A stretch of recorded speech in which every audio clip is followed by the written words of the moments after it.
Without involving democratically elected governments of the day, you are not going to find a solution.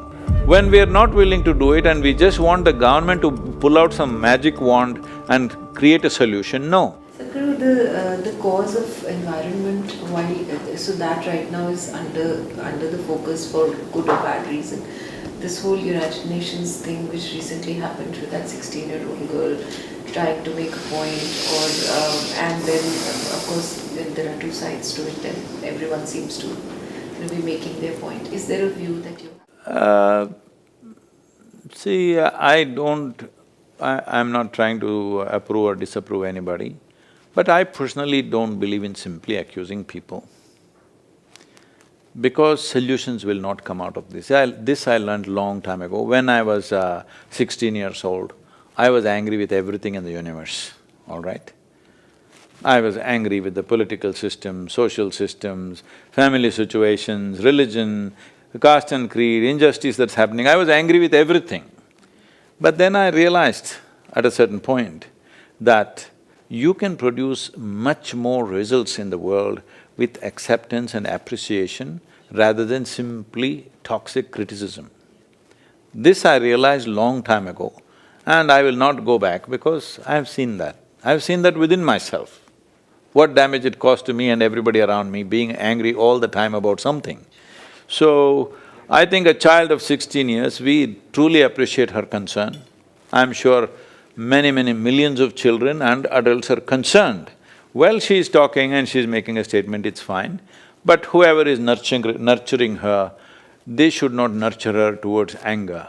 It is important that all of us get together and find a solution, because if we want a solution without involving democratically elected governments of the day, you are not going to find a solution.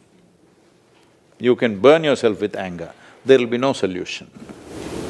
Which is what these global forums are supposed to do, but then the contrary point is that there's a lot of talk but little action. See, it is true, there's lot more talk than action. Isn't that the way you have chosen? Democracy means, see, you're in the media, you like to talk. If you don't let you talk, even if you're eating well, if you're not allowed to talk, you say there's no freedom of speech and make big fuss about it. So naturally there'll be more talk than action.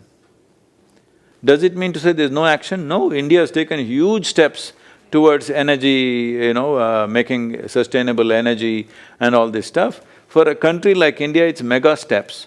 Well, is every country doing what it needs to do? Maybe not. It is not doing, I know that. But people who live in those countries, are they willing to make the sacrifices? Is it just political leaders? I don't think so. People are not willing to make any sacrifice.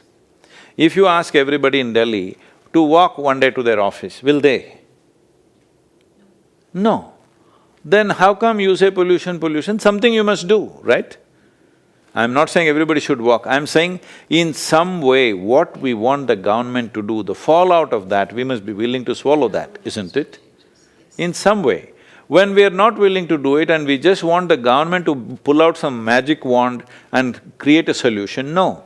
This is why I engage the farmer, I engage the government, and now I'm trying to engage the civil society. Would you, given a choice, advise, because this government and this political leadership is enjoying a kind of support that's not been seen before on an international platform, is there a certain further advice that you'd want to give them to let the world know that India is taking big leaps and steps? I think they've made those steps very strong in the Water Week. Just now, Jal Shakti Minister was here. In the Water Week in Stockholm, they made a clear statement what they're doing. They are doing, but do you think the pressure on pressure of population on this land and this government is small, the way we're multiplying? So right now, if Jal Shakti Ministry, let's say it's not in their prerogative to do that, let us say, this is how much of water, so by 2030 you must reduce your population to this much, so don't have children for 5 years voluntarily. Will you do it? Then how? When you are the problem and you want somebody else to find the solution, how? The only problem you have in the world, and especially in India, we think there are many problems. No, there are many problems. There's only one problem, population, all right? If you don't cap that consciously, and nature will do it to you in a very cruel manner. You're waiting for it to happen.